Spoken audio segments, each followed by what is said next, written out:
We are back, folks, and we are opening up the phone line 646-257-3920. Um, Texas left. Emma, since you are going for KC now, are you going to start to listen to Taylor Swift? No. No. You're going But for chaos, against the Eagles, oh, yes. because you're Giants? Yeah. Oh, that's weird. Yeah. Well, I'm sure I actually was talking to Griscom the other day. We'll both be pulling for KC, I'm All sure. right, because he's a Cowboys fan. Yes, united. United against the Eagles, who are I'm definitely unfortunately going, amazing. definitely going for the Eagles. Also, also, I forgot the other reason you're not Well, because of Saquon. Saquon. Yeah, it was like one Um, of my worst. I had a rough year for predictions. him and what's the guy who went from the Titans to Baltimore? Oh, Derrick Travis, Derrick Henry. Henry. Yeah, very funny to like let go of a guy, and they're just amazing. Yeah, well, I mean, they're the two Hall of Fame running backs of our era. Yeah, But and Philly's a great city, so that's where I'm going for Philly. all right, let's take a call. Calling from a 304 area code. Who's this? Where are you calling from? 304. Can you hear me? Yeah. Hi, this is Connor. I'm calling from West Virginia. Carr. Uh, Connor from West Virginia. Connor. I was calling to ask and see what you guys thought about the Colombia tariff situation, and more specifically, like, I think there's supposed to be a summit next week with CELAC, the Community of Latin America and Caribbean States, and I think, like, the objective was like an economic alliance against like American tariffs. Right. I was wondering what you guys thought of like what's the reality of like an actual alliance between those Latin American states for an economic It's a great plan? Is that like question. something? It's a great question that I Mhm. want to have someone on to talk about because I'm not necessarily sure I can speak to the likelihood yet. I would need to read more, but I do think that there's a chance that Trump is overreaching here. Like, especially because of the specific, like, how pathetic the demand is because he wants the photo op on a military plane. Like, I don't necessarily know if he's gonna be successful in this particular bullying tactic because there are a good amount of now like leftist leaders in Latin America, and Scheinbaum was the first. It's not being discussed in the same way, but Mexico turned around a military plane, and then I think it was Colombia that followed. So if there's like actually that alliance, again, we need to have a guest on so I can speak to the question that you're asking. But it could be a really, fascinating kind of show of solidarity from the global south. It's trending that direction. I mean, Trudeau last year took a shot at Mexico to try to like buddy up to the incoming Trump administration, and now finance ministers between Mexico and Canada have been on the phone back and forth to each other because they're realizing that they need to. So I think that first instincts, a lot of these countries is to like try to appease Trump. But ultimately, like, he's an insane person. And Yeah. like, I mean, the three countries that have been put on notice are Mexico, Canada, and China, which are, if those aren't our three major trading partners, they're up there. And then the rest are coming in April. No, those are, I think, our three. Those are the three I ones. think those are the three. But there's Yes. like a study group going on, and that those studies are coming out in April, apparently. So Right. we'll look at the other ones. But it's like with the China one, they're saying like, well, maybe if we do some sweetheart deal with TikTok, which kind of shows you what TikTok is for. It's like we need to get this propaganda thing under control, and it's all that sort of graft thing. But I think if he pushes this forward, I think it's going to by necessity push these countries into each other's arms rather than ours. And then All I right, think, thank you. yeah, sure. And I would add that Petro, I think, made basically an allusion to like, we'll just go with China if this is how you're going to be. Yeah. And Mexico's like, yeah, fine, we'll just start importing their electric cars again. Sorry. Right. Yeah. So appreciate the call, though. Thank you. Thank you.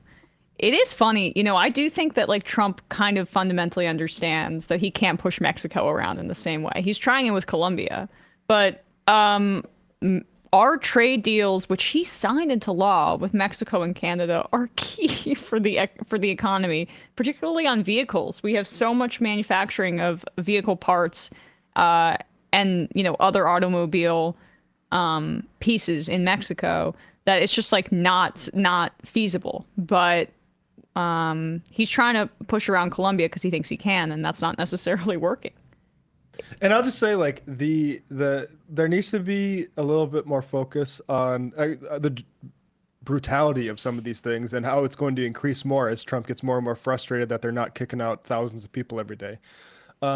Also, the economic cost of $1 million flights that aren't even cleared with the government we're flying to take back people under handcuffs and stuff is fucking disgusting. Yeah. And it's not doing anything for anybody in this country. It's just a ridiculous, and I mean, our priorities in this country are so fucked. Yep.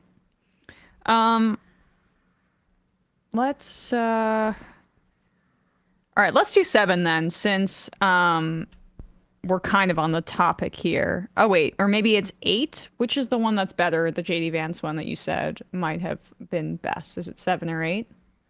The immigration one is 8. Okay. So JD Vance, vice president, went on Face the Nation on Sunday, and he's asked here about the fact that the U.S. Conference of Catholic Bishops has now criticized the Trump administration's executive orders on immigration following the Pope's criticism of these deportations because it's on its face nakedly like cruel and anti-Christian, and they like the fact that it's cruel. So I'm not sure what they're pissed about. It's just maybe, I don't know, holding a mirror up to your face, JD Vance, late convert to Catholicism. They run into these things where you generally poll stuff, and you can find polling that supports like mass deportation, stuff like that. When you ask, should we go into elementary schools and should we go into churches? People are like, no, what the hell are you talking about? Right.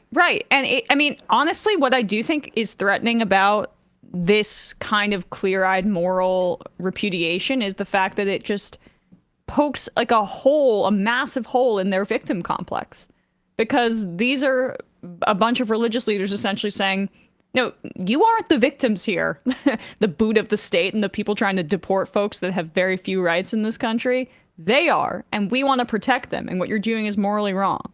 So here is Margaret Brennan asking JD Vance about that statement by the U.S. Conference of Catholic Bishops.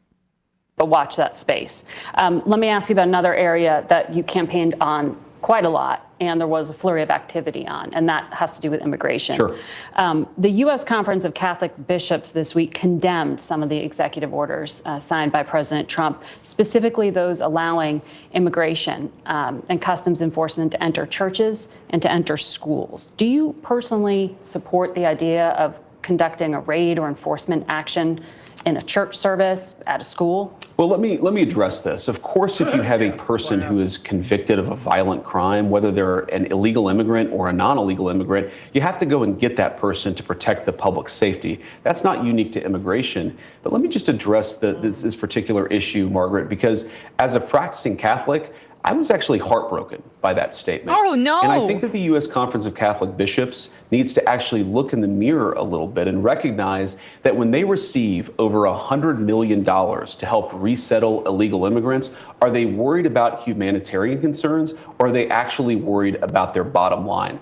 We are going to enforce immigration law. We're going to protect the American people. Yeah. Donald Trump promised to do that. And I believe the U.S. Conference of Catholic Bishops, if they're worried about the humanitarian costs of immigration enforcement, let them talk about the children who have been sex trafficked because of the wide open border of Joe Biden. You personally let them talk support them about going into people like schools Laken and Riley churches. who were brutally murdered. I support us doing law enforcement against violent criminals, whether they're illegal immigrants or anybody else, in a way that keeps us safe. Let me ask this question, Margaret. Let's separate the immigration issue. If you had a violent murderer in a school, But that's the thing. of course Sorry, I want pause, law pause, enforcement to pause. get. That's the thing. That's the slippage here. Is it's not just violent criminals. It's not violent criminals when they say like, hey, we might have to go into elementary schools. The violent criminals aren't in the churches. They mean, and it's a slippage between violent criminals versus anybody that's undocumented. And they consider that the same thing. And so get them out of here. And it's telling that JD keeps emphasizing the violent criminals part of this, and even wants to get immigration out of it entirely, because they know if you say this person is a integral part of their community, They are not violent, but they're not documented. Most people don't want that person cuffed and flown to Mexico. Right, because they understand and have interacted with folks like that on a daily basis. We played this on Friday. I guess it was that guy who owns a farm in South Dakota who was essentially saying, like, yeah, I voted for Trump anyway, even though it would be catastrophic to my business if these folks were to be deported. This was the Obama administration policy, deporting people who had criminal records. This is not what the Trump administration policy is. This is about rounding folks up as a show of force, and that's why Trump is insisting on the military planes and cuffing these people, because he's trying to erase a distinction between just regular people immigrating to this country to maybe reunite with their families or send money back home because they don't have economic opportunity. Or they're refugees. Or they've been displaced by gang activity, which has been emboldened by the United States, particularly in the Southern Hemisphere. They want to erase that distinction and criminalize regular people who just want to come here and work. That's what he's trying to do. Also, the sex trafficking thing is really interesting to me that he brings up within the context of Catholicism. Has he been raising hell about the fact that Catholic priests and other religious leaders have been abusing young kids for, I don't know, decades, for centuries, and that there was a mass cover-up of that within our country? But now, in terms of who's the threat to children, it's the fact that Catholic leaders are saying that we shouldn't deport people and break up families. They're in some way then like helping out the cartels. Yeah. Like, it's telling that even when he's trying to attack these Catholic bishops and priests, that he doesn't even make that claim. He makes it about they're only abetting the pedophiles. J.D. Vance and all these Catholic converts who saw all of the pedophilia stuff and decided, unlike me, who was raised Catholic and then stopped going to church because of that stuff, they said, actually, I'm going to convert to that because they like power and insulating themselves for whatever they're going to do, whatever it is. That's why people like J.D. Vance are drawn to Catholicism. It is long mystical institutional power. Right, and hierarchy. And the fact that that's just a far-right conspiracy theory. They receive over $100 million to help resettle illegal immigrants, and they're worried about humanitarian concerns, or they actually worried about their bottom line. Is he accusing the Catholic Church of taking donations that help people who are displaced and taking that and profiting off of that? He's essentially accusing the U.S. Conference of Catholic Bishops of taking money that is supposed to be charitable to help resettle folks and putting it in their pocket. That's the accusation that the Vice President of the United States is making as a Catholic himself. Yeah, churches deal with this stuff because our state doesn't. Yeah. Like, we should have way more state programs to help make sure refugees are safely processed, to have an orderly and civil immigration procedures that let people in based on, building a country and not capitalist bottom line, which is who J.D. Vance and Elon Musk and the whole H-1B thing revealed that this is all bullshit. But yeah, this is just a far right freak. I like that he's so willing to go against the American Catholic bishops. I hope those bishops, and I don't know what their sort of politics are generally, dig their heels in on this, because the numbers of it, you look at Catholicism globally, very big religion. These white supremacist Opus Dei freaks, they don't have the numbers because the Catholics have been actually preaching to a lot of people who are displaced across the world and that sort of thing. It's kind of a good earner for them. Right. We have a little bit more of this. If you had a violent murder in a school, of course I want law enforcement. All right, hold on. Now Now we got to pause it again. The violent murder in the school, or is it just a kid of an undocumented person? I think he's gotten a little filler. It's just his face looks different. So like a violent killer in the school. Prove it. Because they're going and they're harassing, they're looking for kids. Why would the violent killer be in the school? Is the violent killer in this instance a minor? Who is the person that's sheltering in the school that would need to be deported that would be the violent killer? Right. And to a fascist like J.D. Vance, and it's shocking, but, and this whole thing that he represents is violent killer is demographic threat. Right. Like more any person who's not white here is a violent killer because it's leading to it. You're killing the soul of our nation, basically. A threat to our culture and our demographic. That is the superiority. blurring of those lines. Criminal equals immigrant. That's what they're trying to achieve. Violent murder in a school? Of course I want law enforcement to go and course. get that person out. Of So what's course. the point of the question? You changed the changed regulation it. this week. That's the point of the question. Exactly. Giving the authority Yes. to go into churches Exactly. and go into schools. We empowered law enforcement to enforce but the that law also everywhere has a to protect knock-on Americans. effect, a chilling effect, I arguably, wish, to people to not I mean, send their I'm sorry. kids. Yeah. Our questioners are just not up to the thing. She let him change the concept to violent criminals. Yes. That is not that is a smokescreen Right. meant for PR. It's not. Yeah, well, I mean, also the chilling effect thing. I just think, to your point, Matt, that's like a tertiary point. She's correct though that like this creates a situation where if you are of undocumented status or maybe on temporary protected legal status, or you have a family member, you're not calling the cops. Are you kidding me? You're interacting with the state as little as humanly possible. You see these reports of people who are terrified to go to work. I mean, it's breaking my heart seeing some of these videos on social media of people crying and saying, I'm so scared. My children are so scared. And guys like JD Vance and Trump are like, hell yeah. Tom Homan's like, that's what gets me hard in the morning. I mean, not to be so gross about it, but literally this is what these fascists enjoy. They're freaks. Yeah. You know, Zane writes in, J.D. Vance is the type of Catholic that would use the Bible to argue for geocentrism and the flatness of the earth, but ignore all the messages of taking in the poor and migrants, and that the worst sin is the hoarding of the wealth, which is exactly right. Yeah. He's trying to pervert Catholicism in order to just use it. Well, it's not even pervert it, right? But he's in the way that religion is often used to justify brutality. Vance is doing the same thing, even in the face of religious leaders saying, stop doing this. Yeah. Will to power. Right. Keep going. Protect Americans. Effect, a chilling effect, arguably, to people to not send their kids to school. I desperately hope it has a chilling in the effect on churches. illegal immigrants You think the coming U.S. into our Conference country. of Catholic Bishops are actively hiding criminals from I think the U.S. law Conference enforcement? of Catholic Bishops has frankly not been a good partner in common sense immigration enforcement that the American people voted for. And I hope, again, as a devout Catholic, that they'll do better. Recent they're convert. Yeah. Converts are Freaks.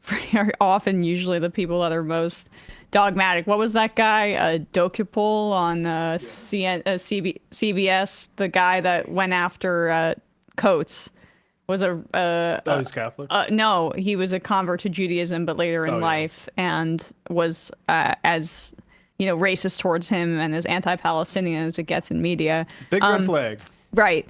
Tom Homan said in another interview over the weekend, I guess this was on ABC, where he was asked about how people can apply for asylum legally. And now that they've canceled all of the appointments on the CBP1 app, Homan said, go to a port of entry and do it the legal way. And I saw that Catherine Rampel was like, does Homan know the difference? Like, because CBP1, the app, was the way for people to apply legally to come into the United States. Yes, of course they know Yes, that. he knows the Of difference. course they know the difference. They are trying to do what Matt is just saying and what we're trying to articulate here. Reclassify a certain kind of human being as illegal and then worthy of dehumanization. JD Vance, who plays footsie with Nazis on Elon Musk's X app every day. Sorry, I forgot what I was going to say. No, it's Monday. I'm feeling it too. I feel like lose my thoughts very easily. But it's just we have to be clear about who we're facing. Go ahead. Yeah, the whole thing. He called the CBP1 app an illegal immigration app. That is just a Nazi-style lie. And I'm a person who tweeted out Joe Biden lies like a fascist in 2019. So I'm not saying this is a one-sided thing. But the way these guys are taking this immigration stuff, the Nazi stuff, the only reason you wouldn't use it is because it's losing its rhetorical effect. But in terms of classification, we're on the exact same trajectory with these guys. Yep. Dave from Jamaica, Emma, the guy that got circumcision twice. Yep. Yeah.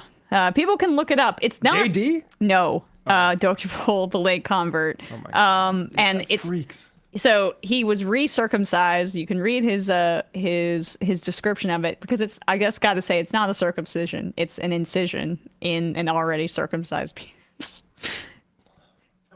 But anyway, what does he think about cuts? He actively decided to have his genitals cut to be closer God to or whatever. to be closer to God. Anyway, and what do you think about the Palestinians? yeah, kill them Now all. that you're so close to God. Right. Matt from Denver. Has anyone got a flurry of conservative ads this week? Browsing Instagram this morning, I scrolled past multiple NRA, TPUSA, and Hillsdale College ads in my feed, among others. Time to pay off the tech guys. Yeah, I suddenly, I actually this weekend didn't pay as much attention to social media, shockingly. I was able to disconnect a bit, but I'm looking out for it. Jody from Chicago said Dr. Phil was with Holman live streaming the ICE raids in Chicago. Meanwhile, J.B. Pritzker's hairline is staying strong for democracy in Illinois with these two bald cucks live stream. We do have that clip. Maybe we'll play it in a bit. Hakeem Jeffries is saying, Jesus, take the wheel. Yeah. I would have thought that the AIPAC plant would have been a bad leader for the Democratic Party. Not great. I wonder if we're going to turn the ship around or if it's just going to sink to the bottom. Calling from a 201 area code. Who's this? Where are you calling from? Hey, is this me? This is you. Hey, my name is Danny, and I'm calling from across the river in New York City. Hi, Danny from New York City. What's on your mind? I want to talk about something, that was kind of buried in Trump's first hour of like 80 executive orders. Matt has actually brought it up a few times, but it's the issue of Cuba. Right. I'm Cuban American, and two, I'm also the co-chair of DSA's Cuba Solidarity Working Group, and we were working for like 6 months on a pressure campaign to try to get the Biden administration to do the right thing and delist Cuba from the U.S. State Department's state sponsors of terrorism list. Right. He did that in the final few days.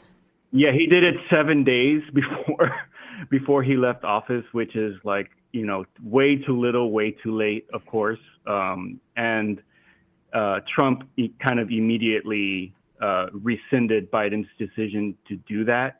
And, I think Cuba in general is an under-discussed in the realm when we're talking about U.S. empire.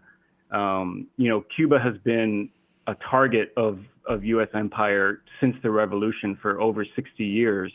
Not just with the embargo, which, is ongoing, but especially with this use of the state sponsors of terror list to sort of cut them off completely from international trade. And it is directly contributing to the really dire humanitarian crisis and energy crisis that is manifesting on the island right now. Yeah. I'm trying to figure out how we elevate the profile of Cuba and what's happening. It's sort of hard with all the other horrible stuff going on. But I think it's something that warrants more discussion, especially on the left, as like, an actively socialist country that is being actively repressed by, the dominant capitalist economic hegemon in the world. And I just wanted to get your thoughts. I know Matt has brought this up a few times, and I just like whatever we can do to raise the profile of this injustice and its decades long oppression of Cuba's ability to develop as a socialist country. It's something that we really need to get a critical mass around and gather the left around as a critical issue, in my opinion. Yeah. I mean, this is now the second time that a Democratic president has, right after leaving office, made this change. I think Obama's efforts to re-engage with Cuba were more sincere than Biden's. It's just that 100%. Yes. Or conscious. And conscious, right? But more sincere and intentional. Yeah, and actually like planned out to try to have some longevity. Yeah, it's not just Greg Kazar having somebody go steal his stationery so they can write it up and post it to the mail. Right. Exactly. Yeah. Exactly. And I think we now can unequivocally say that Obama's foreign policy, even with his escalation in drone warfare, which was abhorrent, it wasn't more well thought out Diplomatic. and more diplomatic than Biden's, obviously. Yeah. But I think you're right, and the part of the problem is just like, there was a group of Florida Democrats that, as soon as Biden did that, were yelling at him and criticizing him for supporting terrorism. And there's a problem there. Can we excommunicate those guys, by the way? I'm curious, like, does DSA like interact with the Florida DSA? Like, what is going on? It's down basically there? been just completely abandoned. We definitely have chapters in Florida, but yeah, like the Democratic Party, especially in Florida, is just like maybe the most egregious example of like the fecklessness and like willingness to capitulate to like BS. Yeah, Right. like these big state Democratic parties typically aren't like, I don't like the California one. I'm not exactly. great of New York. I mean, New York, there's more DSA or socialist representation, but Florida just seems crazy. I do wonder if Biden waited until after the election, because Of course. Florida was like such a sink for Democrats, even more than anybody expected, that like, he figured, oh, well, Florida's lost. Now we can finally get around to doing the right thing here, because like that vote doesn't really matter anymore. But it's just like, it's very frustrating to get such a big win, which we considered it a win at the time, even though we knew that Trump, and especially with Rubio as Secretary of State, would probably do something to rescind it. I was shocked that it was just a flick of a pen and it was done. And it's just really frustrating not just for me as like somebody who has solidarity with Cuba, but for Cubans themselves. This is the second time that Trump has pulled the rug out from under any progress that we've managed to make with normalizing relations with Cuba. Like, he completely reversed all the Trump thaw stuff. I mean, the Obama thaw, the first time, and now this second time, we made a few feet of progress, and that's also been pulled out from under them. So the next 4 years are going to be especially rough, I think, for Cuba, when it comes to like being under the boot of U.S. policy. I hope that they can navigate that, but it's really tough, because what the SSOT, the state sponsor of terrorism designation, is designed to do is cut Cuba off from even importing or purchasing or doing business with countries anywhere else, because nobody wants to do business with Cuba if they risk getting sanctioned Right. by the U.S., which but has happened before. It'd be nice if maybe this global trade tumult, other countries stop taking the American State Department direction on some of this stuff. that's the thing Yeah, that and, may come out of this, with like Trump Right. overreaching with Yes. with BRICS countries, or like countries in the global south. Perhaps that increases. You guys were talking earlier about how he's like inadvertently uniting Latin America. Right.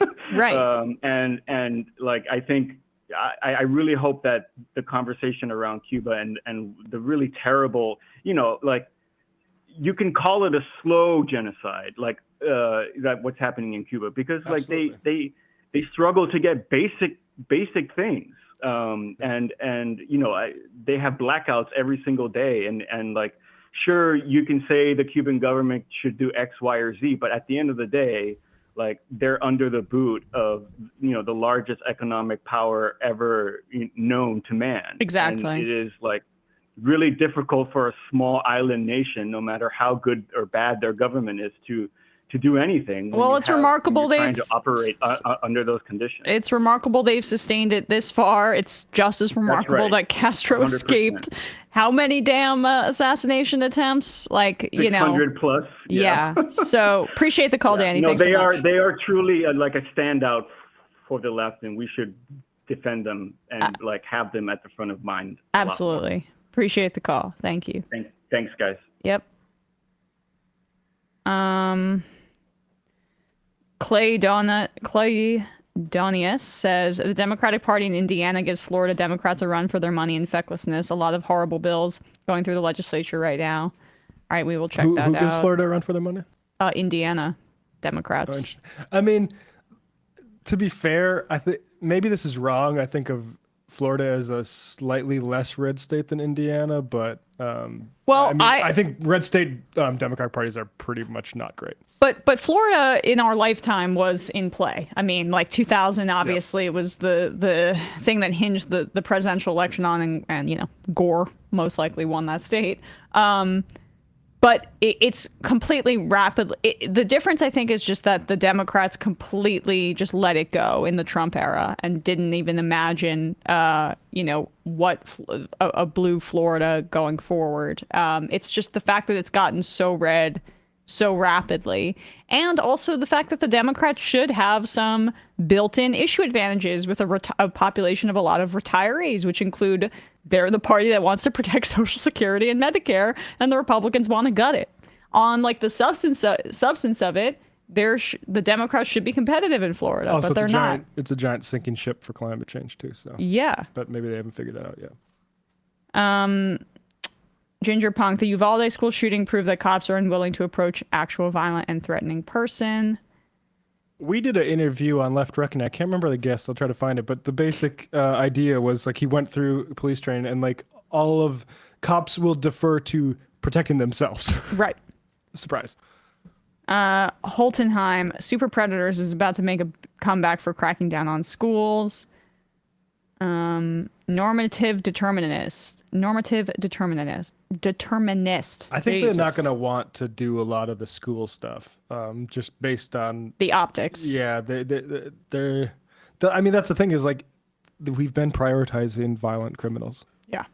How long till they start calling undocumented children human shields? Tony the Garbage Man, due to a law signed in 1917 by the UK and Denmark and agreed to by the US, if Denmark decides to sell Greenland, then the UK gets first refusal, meaning UK gets first dibs at purchasing Greenland, and if Denmark refuses their offer, the UK can outright refuse the sale to let it happen. Since learning this, Trump has been much friendlier to Starmer over this past week, and the UK may be his first overseas visit over Saudi Arabia. He is fixated on it, but I do think that the tech oligarchs that are whispering in his ear desperately want control of Greenland's natural resources for the rare earth minerals I've been talking about. Commie Tree. People are focusing on coffee when it comes to Colombia and tariffs, but it should also be highlighted that Colombia is the fourth largest oil importer in America. Yep. Meg MCA, we had a little fun in Southern California this week, and it rained for the first time since last winter, so that's a bit of good news. I saw people just so happy with the rain in Southern California. Congrats, that's huge. Jewish anti-fascist says, I'll be calling in with an update on Starbucks organizing under Trump's NLRB. Would love to talk if possible. 510 number. That I will look out for you. I'll just pick this up now while we're here. Calling from a 510 area code. Who's this? Where are you calling from? Hi, can you hear me? I can hear you. Hi, I am not going to give my name for obvious reasons, I guess. Sure. I'm in an ongoing organizing campaign, so not public yet. And now I'm all flustered. This is my first time calling in. I'm a huge fan of both you, Emma, and Sam. Appreciate it. Yeah, I mean, I think the main thing that I kind of want to get through just right off the bat is that everyone knows that we have a new NLRB that unfortunately we are forced to struggle with because Kamala Harris did not show up to a vote to try to reconfirm by the slate of NLRB judges. But either way, we are still moving forward and have already organized successfully 2 stores that have gotten recognition under this new NLRB. That's a little bit surprising, but we'll take good news where we can. But the main thing I want to talk about is that Starbucks is doing a new policy that they're actually rolling back the sort of third place designation that they had put in 2016 after, you guys might remember, the 2 black men who were kicked out by the cops in Starbucks that led to them doing all of this diversity training and all this stuff Right. that in the long run was really good for the company because it led to offering free water, free bathroom access, all these different things that really should be social services, but they aren't, and so Starbucks filled in the gaps. And what's happening now is that they're rolling all that back, and they're trying to say that we're returning to the, quote, community coffee shop environment. And in reality, I think what's happening is that this is part of the broader anti-woke backlash, that, you know, you have this policy that's a product of the 2016 era kind of resistance liberalism, that now there isn't that social pressure, and they're framing it as like, oh, bathroom access and water and all these different things are like cutting into our profits.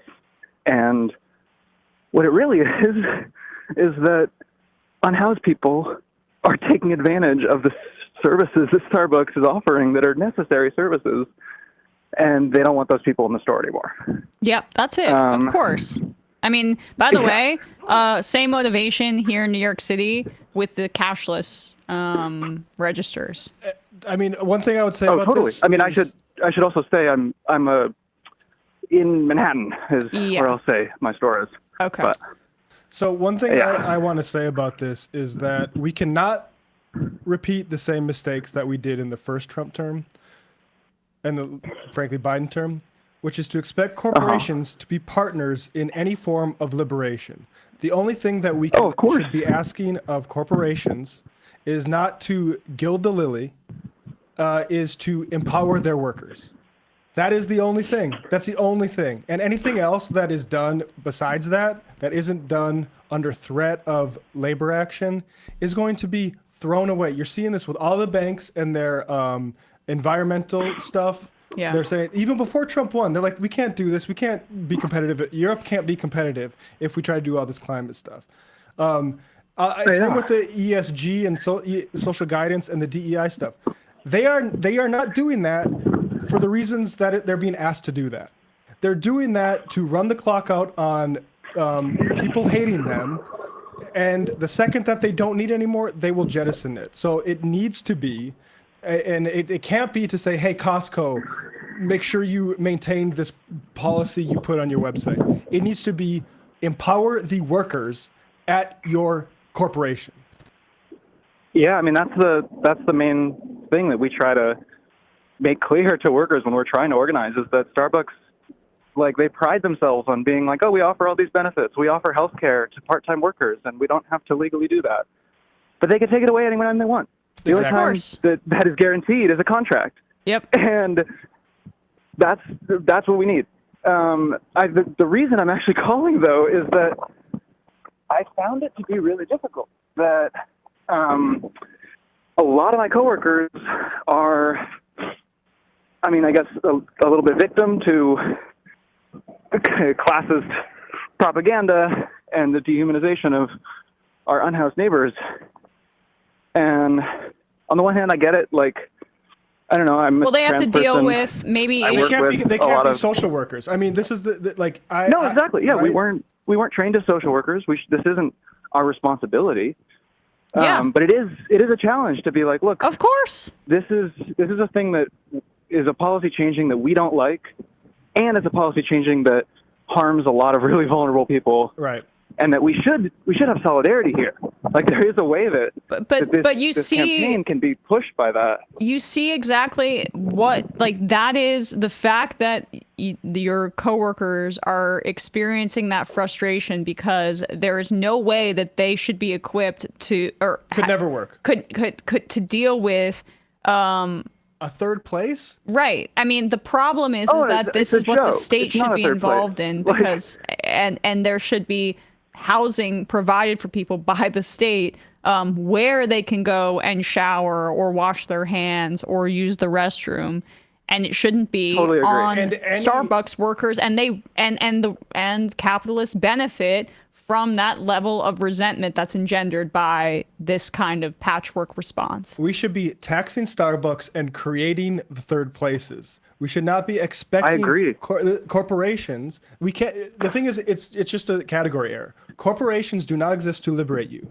Right. They exist to No. extract profits and funnel them upward. There is no other way they do it. So any sort of nice little PR thing they do during a Democratic administration is thinly veiled bullshit and going to not long for this world. Appreciate the call. Yeah, I agree. Thanks, y'all. Good luck I on will be calling back. organizing, and call back if you have good news. All right.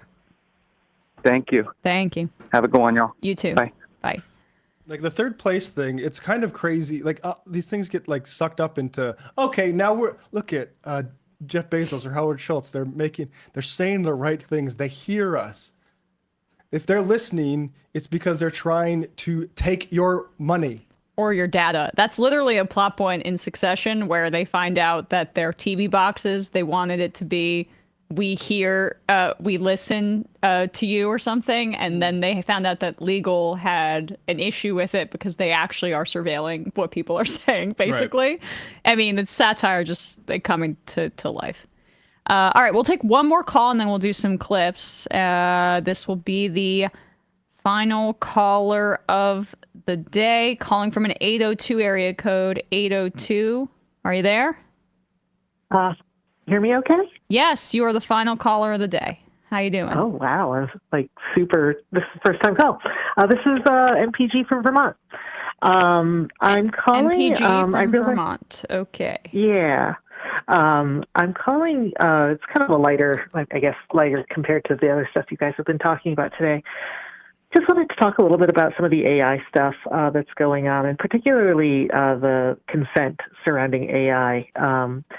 I don't know how many of your listeners have noticed this or not who have to use Google, but recently Google had a, kind of realizing that people weren't opting in to using the AI, they just pushed it out to everybody. And when they announced it, their hey, you're going to be using AI now, had a really trickily worded, kind of screen that you don't normally see, which is, it was like, continue and learn more. There was no opt-out button. There was, and somebody actually looked into the code because they had disabled the X button. You couldn't even cancel it. You literally had, yes and yes as your options. Right.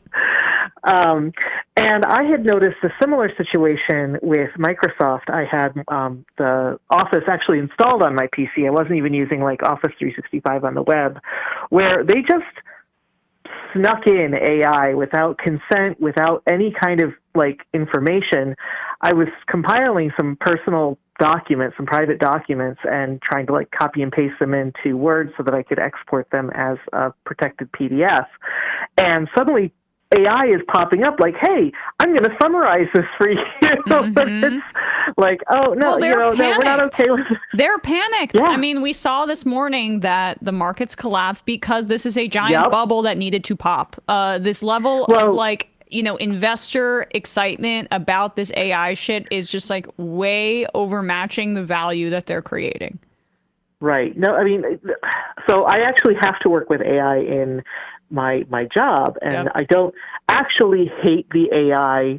There's some use, but it's not the level that the market was saying. Exactly. Yes. And exactly. And when it's predicated on, we know that it's predicated on theft. Meta just got its hand slapped where they discovered that they had literally been like scraping out copyright information from copyrighted material before feeding it into their AI, their AI LLM. It was like just absolute, hey, they got caught red-handed, and they're like, well, what are you going to do? It's, what's done is done. It's in there now. You can't unbreak the egg, Yeah. Right. But that's what they're banking on too, right? There's can you answer this?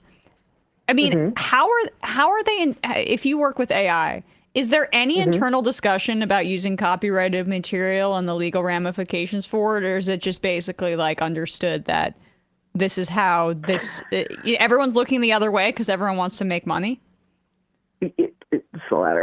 It's the latter, yeah. Definitely. I mean, I'm actually like in, I don't want to get too much into it, but I'm in the healthcare industry, and I'm trying to help. So the idea is that, what would you rather have your provider, your medical doctor spending their time on? Would you rather have them dealing with you as a patient, interacting with you, helping you, or writing up reports for like insurance companies and lawyers and stuff like that. And our thought is, if we can get the doctors can just be filling out these data sheets, then we can have, the AI help produce these forms that would otherwise take up so much of their valuable time. And, my thought is, I don't hate that as a concept, but obviously, HIPAA is also something that I'm very, and the Right. idea of personally identifying information. And I think that there's definitely, that's a big concern. I think in this kind of scramble, all of these ideas that we've kind of, reached with our understanding of personally identifying information and, and healthcare privacy is getting kind of conveniently forgotten. And I don't expect that to be helped in any way over the next 4 years. But I think it's, I think if I were, I would definitely recommend that people kind of have conversations with their doctors about, like, if you are trying to use these AI, systems, what kind of protections do you have in place for my personally identifying information? And then, the LLMs kind of come pre-trained. There's just nothing to be done about that, you can try and train something on it. You can try and do your own training, but there's still a baseline of copyrighted works that's in there. And when they're just sneaking it onto your machine, when Microsoft and Google, they're just forcing it on you, and there's no meaningful way to opt out. You are now allowing them to use your personal information, whether you want to or not, to try and train those AIs. And it's really frustrating.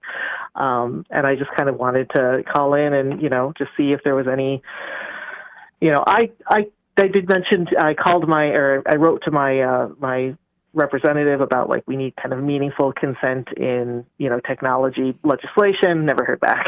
But yeah. That's something that AOC has been saying we need to have privacy legislation and consent about the usage of our data, and it's long overdue. Well, not under this administration, but maybe the next. No. Appreciate the call. Thank you so much. Take care. Luck is best. You too. All right, now let's do some clips. Let's do this Michael Knowles thing. So, Michael Knowles here wants to give some historical context for the mass deportations that Donald Trump is trying to execute.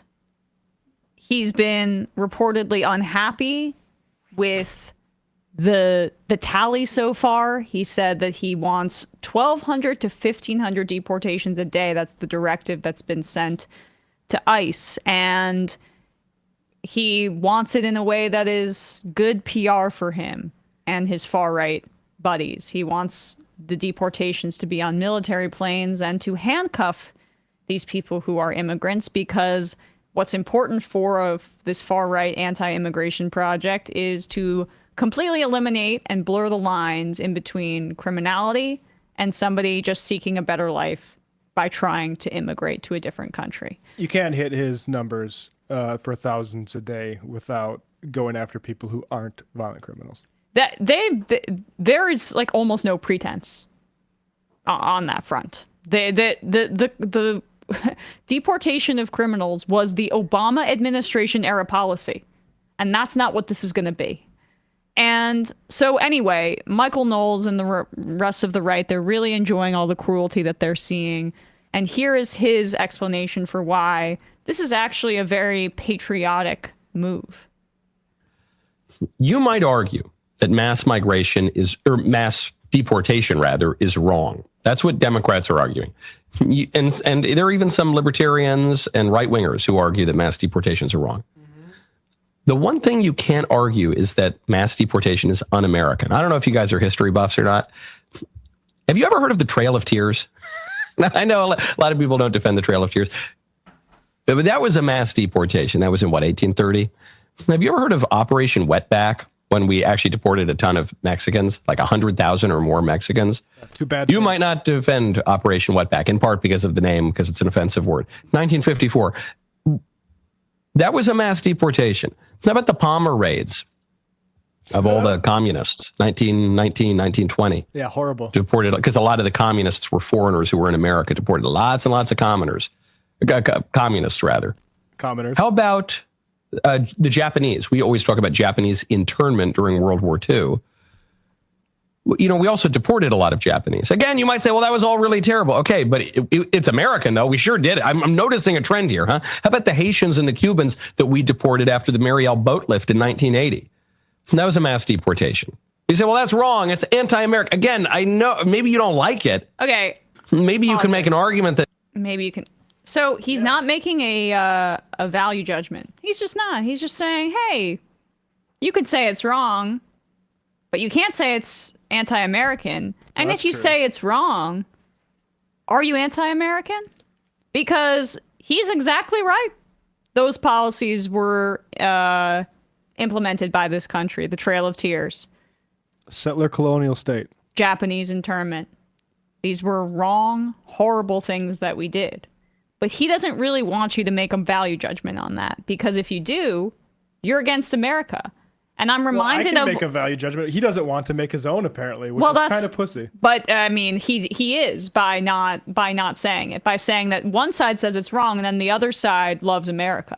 That's the distinction that he's drawing. But I'm reminded of what we just talked about with Hanno, with Elon Musk speaking to the German AfD party, selling this idea that you can absolve yourself and not have to worry about the shame of like past atrocities that your nation has committed, and you can just renew your patriotism by finding new groups to demonize.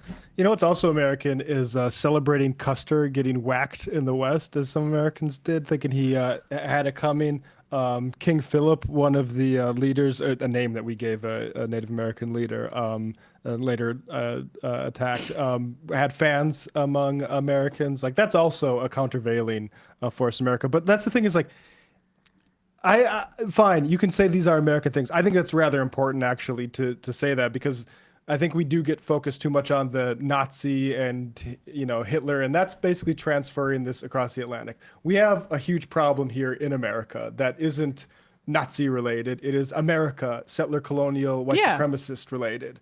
And yeah, all those things, I have no problem saying, both American and bad. Yes. If you want to say the Trail of Tears was good, just say it with your chest. That's what bothers me. Like, it's one thing to say it between the lines. Say it with your chest, you pussies. Right. He and the reality is that the Trail of Tears, we just saw a version of the Trail of Tears just starting in October 2023 in Gaza.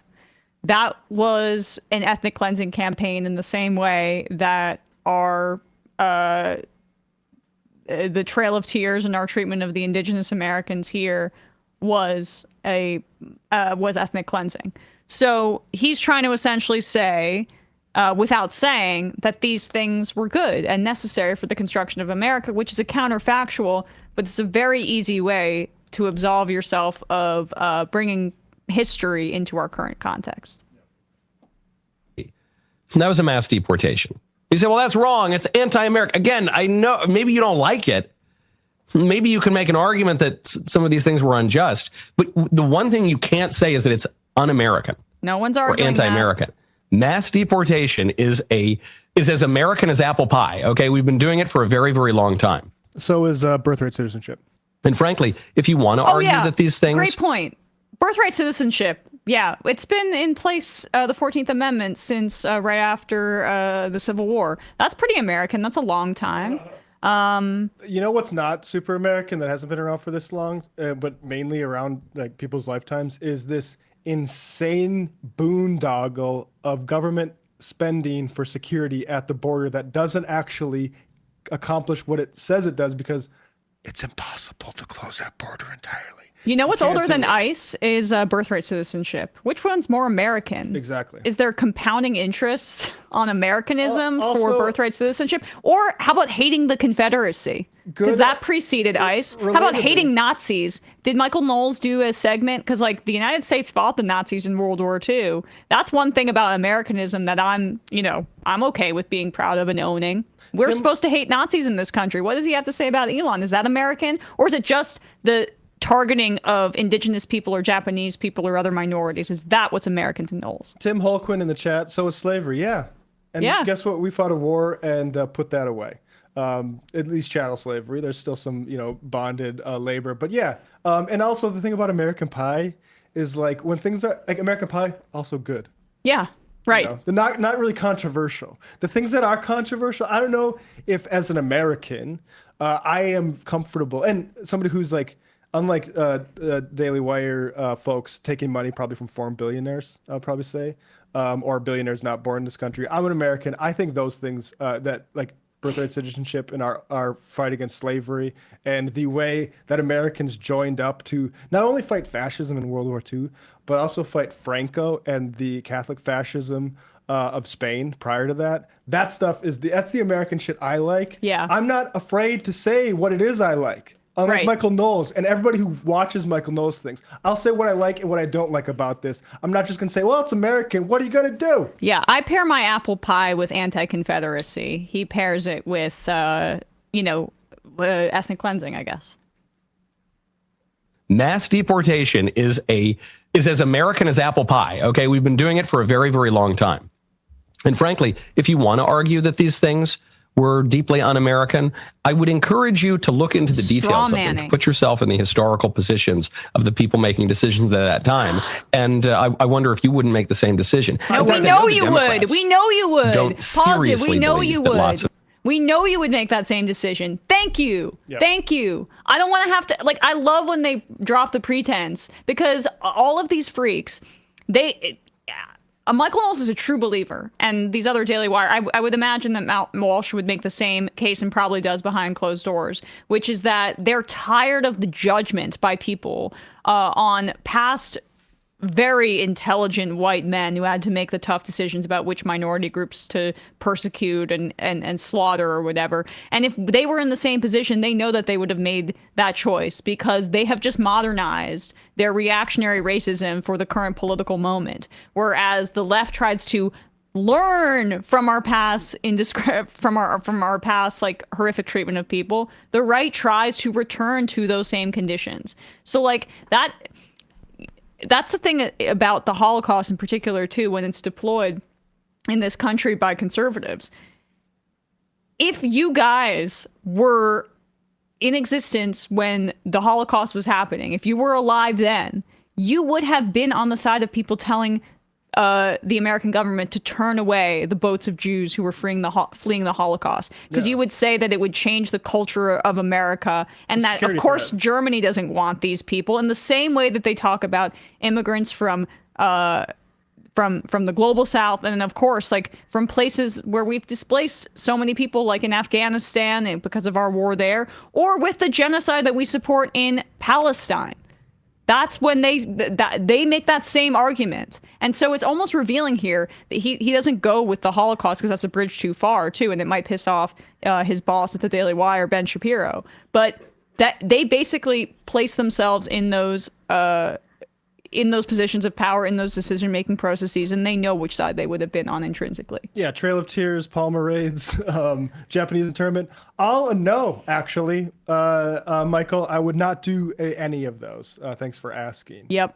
And you would, which is why you shouldn't be in power and why it's not just unfortunate, it's going to be devastating that Donald Trump is. And again, we don't need the history lesson. Just say that you, A, would have supported all that stuff in the past, and B, support it going forward. Yes.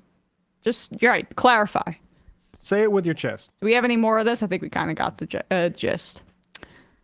Fruitcake. Yep. Tom Cotton's beard. Bro, we look back on Japanese internment slavery, etc. as shameful epochs. What is this idiot's problem? Good God. Proletariat, I'm getting whiplash from watching the far-right extremists acknowledge so many American atrocities, but in a positive way. This is not a step I want the discourse to take. Yep. You know what is also American? John Brown was also an American, and all of the frankly, we had some of our best intelligentsia back then that said, hey, if you hang John Brown, he's going to do for the gallows what Jesus did for the cross. I think that was either Emerson or Thoreau. That is America I like. Truly flops. It's Michael Knowles' argument, we've been awful in the past, so let's continue to be awful. What a perfect asshole. Well, he says, is it awful or is it American? That's the real argument. Which is apparently a contradiction that he's just strawmanned and created. Matthew from Philadelphia, it's important to remember, in this moment, to remember that sometimes to go forward, you have to go backwards, much like Saquon Barkley hurdling a defender. Go Birds. Sorry, Emma. You know, I'm happy for Saquon if will be the only good thing if the Eagles win the Super Bowl, Matthew. But yeah, no, it's having a superstar running back on your team that's horrible. You should probably just let them go, because like that's what the modern NFL is for, is like what we could talk about on ESPN. But you need a strong offensive line, and then the running back can make the difference, but not when you're the New York Giants, for example. Chicago Leather Carrier, with the National Association of Leather Carriers contract ramification membership vote wrapping up this week, will you guys have Tyler Vosser on the show again to discuss the results? Thanks. Left is, and he got cut off, but I'm assuming he meant best. We should do that. Bradley, if you could just flag that. Hopeful one. Unbelievable case in London, Kentucky. Cops went to the wrong address and shot an innocent man to death because they thought he stole a weed eater. Wow. I haven't seen that yet. Jesus Christ. Teacher Dan, my two oldest daughters are in Indiana and Ohio. Both have stories to tell. One's a college girl and the other's fairly fresh out of college. So they've gotten their whole lives ahead of them. And this is an example of what's being... An example that's being provided. I'm not sure what you're referring to there, Teacher Dan. Oh, okay. Two separate IMs. The Democrats don't really play for votes out of inspiring message. They play on fear of the other. After a while, I got pretty sick of being told I should be afraid and instead want the person telling me to offer something that they will actually do. Yeah. It's a hollowed out party, and I don't think the signs are looking positive for it regenerating. Liberal artists. Republicans in Iowa are trying to pass a law to install a new school of intellectual freedom at universities and required civic courses to learn devotion to American institutions and ideals. Pay attention to your states and not just Trump. Yes. Comrade OAUBS. Matt, do you remember the context for Megyn Kelly's "You don't care about the rule of law, you shot on it, and that's what you did" sound drop? The MR Discord hasn't been able to figure this out. Any help is appreciated. It must have been about Trump being convicted, I think it was. Yes, yes. All right, let's do another clip.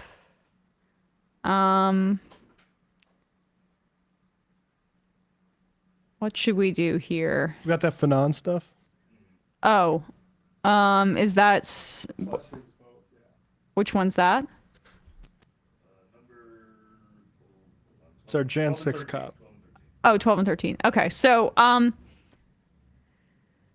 John Fetterman positioning himself to be the new Cinemansion. You know, he kind of already has the Frankenstein gate. Maybe he just makes himself into a Frankenstein monster of two of the worst. We can also throw in Lieberman in there. He can be a Frankenstein of those three together combined. Anyway, every Democratic senator except John Fetterman sponsored a resolution condemning the Trump pardons for the folks that assaulted Capitol Police on January 6th. You can see here, this is the Senate resolution, and you'll see every Democratic senator listed in that resolution except for Fetterman's office. Kyle Cheney, the reporter, says below in this thread that Fetterman's office did not immediately respond to a request for comment on his absence from the resolution, but it's obviously Waiting to hear back pointed. from AIPAC on what he should think. Right. And Empty-headed freak. here is Michael Fanone. I'm not Fanone. Not sure. I think it's Fanone, former Capitol Police officer who was assaulted on January 6th. Who 2 years ago, or wait, was it 2 or 3 or 4 years ago, endorsed Fetterman enthusiastically. Gotcha. Okay. And so is he from Pennsylvania? I believe so. So we'll look that up just to confirm that. I think that's the case. But here he is on MSNBC condemning Fetterman for not supporting the police officers. I just can't begin to explain the personal cost that my family has endured because of that event, with little to no support from lawmakers, from really anyone. And now that Donald Trump has been elected and he's currently serving in office, it's not the election, it's not the fact that he's the president that pisses me off. It's the fact that all these people that said that they were, going to stand behind us and that they were going to stand, shoulder to shoulder with us, absolutely ran for the hills. Yeah. There's a lot of John Fettermans out there in the world. Yeah. Chicken and shit. unfortunately, that's why we're in the predicament that we're in. Yep, there are a lot. In media, a lot of John Fettermans in the world rolling over, showing their belly to the fascists and saying, rub it, please. We will capitulate. We will make sure that we normalize this incredibly right-wing administration. Now, this Michael Fanone was a D.C. police officer. He was tased in the back of the neck by one of the Jan 6ers, and I guess this guy was named last name Rodriguez. He lost consciousness. He had a heart attack. He had health ramifications from this, and there have been threats to his family. He's been harassed in this time period, and basically, the guy that tased him, Rodriguez, is now free because Donald Trump chose to basically blanket pardon and commute the sentences of anybody involved in January 6th, including people who committed violence against police officers. And just notice, those are not apparently criminals, according to Trump. But anybody who's an immigrant, we're going to classify as a criminal in order to demonize. Yep. Do a bunch of $1 immigrants. million military flights to other countries to get them out of here. Tara Palmieri, a journalist I don't respect, had a recent article called The John Fetterman Experience, where she gave some idiot anonymity to say this. A former DNC operative, I wonder what they're doing now, probably lucratively ensconced in the private sector somewhere, but who knows. A former DNC operative told me that Fetterman's center-left messaging stands a good chance of attracting independent voters. Quote, it's what appeals to most of the country who don't actually give a shit about politics, right? The operative said. Fetterman's not talking about stupid Bernie woke left shit at that cost us the fucking election. Now, I would say another thing. Put your name to that. Yeah, it didn't cost you the election. I love that this is what they're really going to do. They're really going to take the Bernie stuff and make it the very thing that they criticized him over. That was the most bad faith interpretation, which was that he was a sexist and a racist. And they're basically saying, actually, we think that maybe we were right about that. And we want to lean more into that smear of Bernie Sanders and incorporate it into our political brand. It was the class politics, you idiots. It's not that he wears Carhartts and shorts on the damn, at the inauguration, Fetterman does. Ridiculous. It's not that he's a white guy who has tattoos. It was the class politics. It was Bernie's anti-establishment stuff in a more positive direction, not the kind of aesthetic of anti-establishment politics. It was something that really would have changed things for working people. The fact that this is the lesson that they're trying to learn from Fetterman, I would not be shocked if that quote was from a consultant who needs that to be the case. for them to continue to get jobs. Yeah, speaking of consultants, there's something that's kind of I'm not sure what to make of this. I'm not super optimistic. John Favreau of PodSave quoted something by the Fight Agency. Favreau said, "This is great. This crew has pretty impressive track record of winning tough races with the kind of creative working class messaging that Dems need now. And the first politician that I recognized in that, even though I recognize some good ones like Greg Casar and Bernie, the first politician I recognize in that is John Fetterman." And I would say this: I love putting working class interests absolutely first. Not only messaging, but actually policy, and maybe even candidates themselves, of which John Fetterman is not working class. Support for Israel is part of that. And we cannot move forward as a working class party without confronting the people who are bought by the Israel lobby in the party. We lost two great members of the actual members of the working class in the party in Cory Bush and Jamal Bowman because AIPAC wanted them out. So we're going to have to, I don't like saying this because I think the people that say do both are typically deluding themselves. We have to do both on that. Yeah.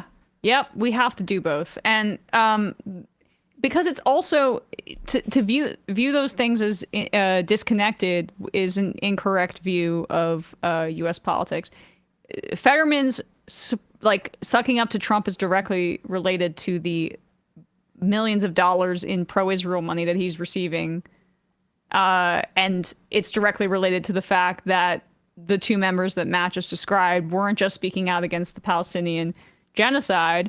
They were speaking out against billionaires and corporations and were in favor of taxing the rich, because these issues are interlinked and interconnected in the same way that someone like Greta Thunberg has been making the case now publicly, but less coverage now because of this, of the intersection between climate change and colonialism and capitalism. You can't segment these kinds of things.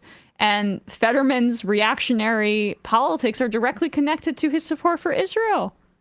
And I think what's threatening about it is the fact that support for Israel has been in like liberal Western countries a supplement for like any actual work combating anti-Semitism or bigotry in our politics. Yeah, what if not doing that, we can do militarism instead? Like, I don't really care about Israel being a totem for folks to feel like they're not anti-Semites. I care if you're not an anti-Semite and that you're not supporting a genocide on top of it. And so we have to purge that from the party for the sake of the party, but also just for the sake of the world, because we can't continue down this road. Nor can you win elections doing it. I mean, Jeff Stein had a paragraph. Let's see if I can find it real quick about the up for grabs voters.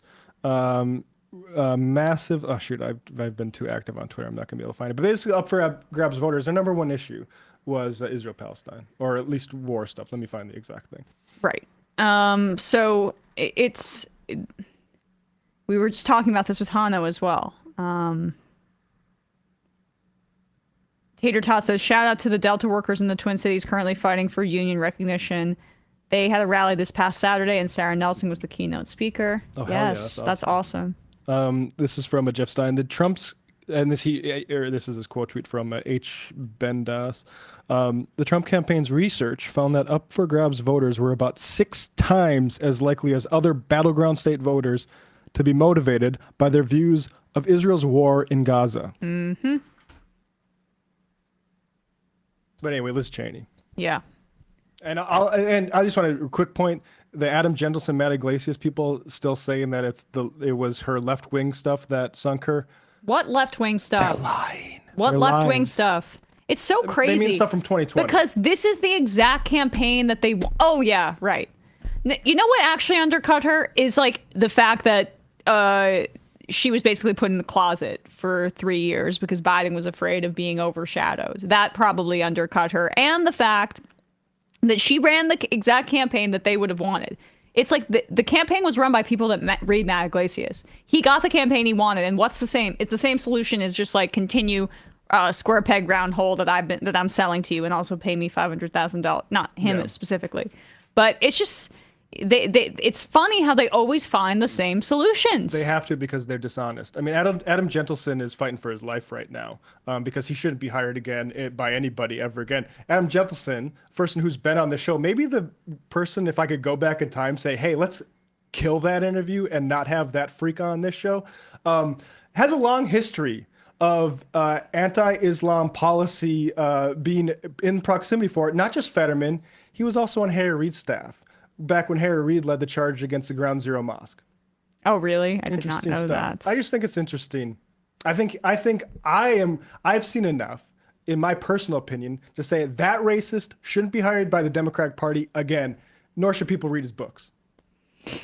Number 13 said, this is the guy's argument to get more people on his side. I don't know. The right must just be dumb enough to flounder under their own incompetence. If they're stupid this early, they really rely more on Democrats' similar stupidity more than they realize. But now the Democrats aren't in power. Like you're referring to Matt Walsh there.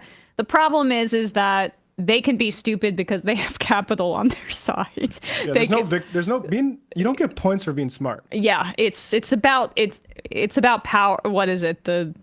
Gosh, I'm sorry to do a Game of Thrones thing, but what Cersei says, power is power. It's not knowledge is power. It's power is power. And that's what the right effectively wields, is the existing power structures for their own benefit. All right, guys, 5 more, and then we're going to get out of here. Edward Gregorian says, I can't wait to see the title for the Jubilee video. I'm guessing it's going to be something like Old Lib triggered by Young Conservative, Cries and Shame. Probably something like that.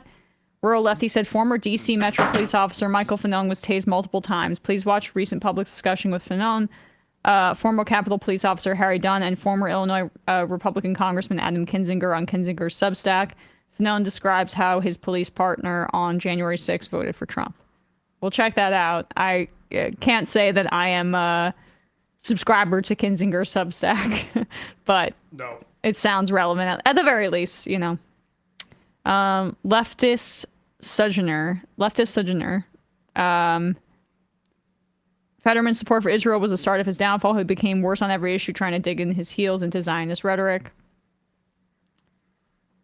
Ian from Northern Virginia. We don't talk enough about how Fetterman literally had a brain injury and is now a chud. Seems important to me.